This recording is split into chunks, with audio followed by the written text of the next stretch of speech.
Habang umiikot ang mundo at abala ang lahat, may isang OFW na tahimik lang humihinga sa isang banyagang lugar. Walang ingay, walang yakap ng pamilya, tanging tapang lang ang kasama. Hindi ito kwento ng reklamo, kundi ito'y kwento ng tibay, kwento ng pusong napapagod, pero patuloy na lumalaban.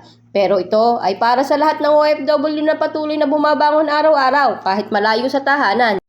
Sa bawat umaga may bagong simula. Sa bawat pagising, dala natin ang pag-asa kahit malayo sa tahanan. Ang puso ng isang OFW ay puno ng pangarap, ngunit hindi rin maiwasan ang lungkot. Minsan, tahimik lang sa kwarto at tanging tunog lang ng sariling hininga. Naaalala mo ang pamilya mo, ang mga ngiti ng anak mo, ang tawanan ng mga kapatid mo, ang halakhak ng magulang mo. Sa bawat pag-iisip sa kanila, may lakas na dumadaloy sa puso.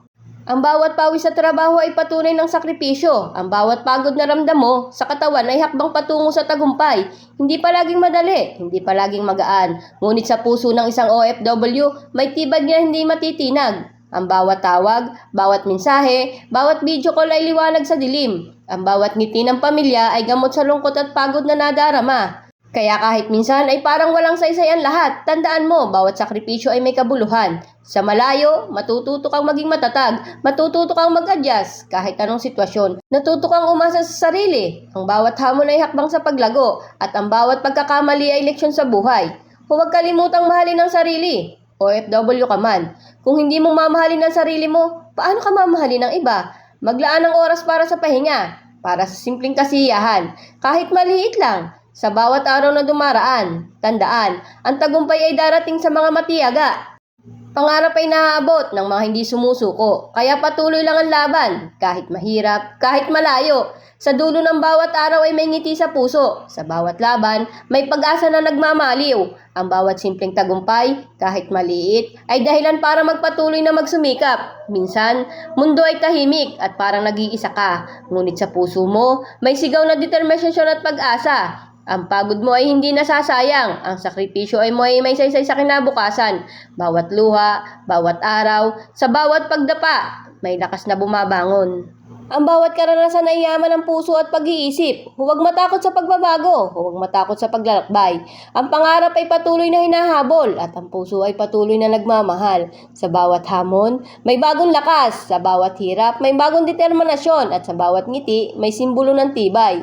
Sa bawat tawa, may simbolo ng pag-asa. Kaya sa bawat OFW na nanonood, tandaan, pagod man, patuloy ang laban at sa bawat hakbang, may pag-asa ng pangarap na naghihintay.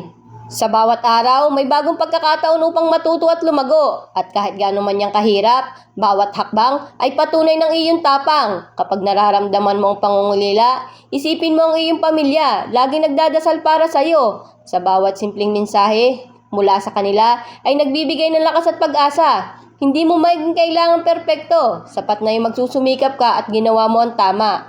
Sa bawat maliit na tagumpay, ay hakbang patungo sa malaking pangarap. Sa gitna ng pagod, huwag kalimutang magpahinga at alagaan ng katawan.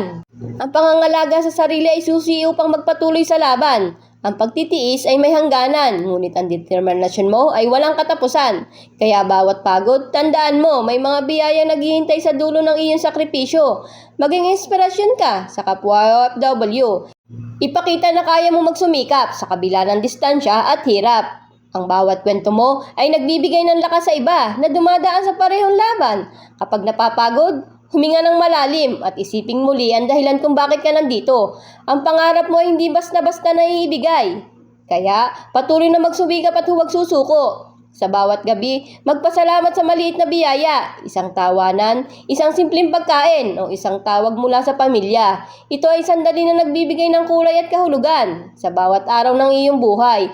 Ang bawat sakripisyo ay may kwento, bawat hirap may aral. Ang karanasan mo sa malayo ay nagbibigay ng tibay sa iyong karakter at puso. Huwag matakot sa mga bagong hamon. Bawat isa ay may pagkakataon para lumakas at matuto. Ang bawat pagbabago ay hakbang patungo sa mas maganda at mas matatag na bukas.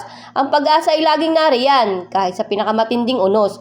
Huwag hayaang mawala ang ngiti sa iyong muka. Ito ay simbolo ng tibay at pag-asa. Kapag nadapa ka, bumangon ka ng may ngiti. Ang bawat pagkakadapa ay pagkakataon para maging matibay at mas matatag.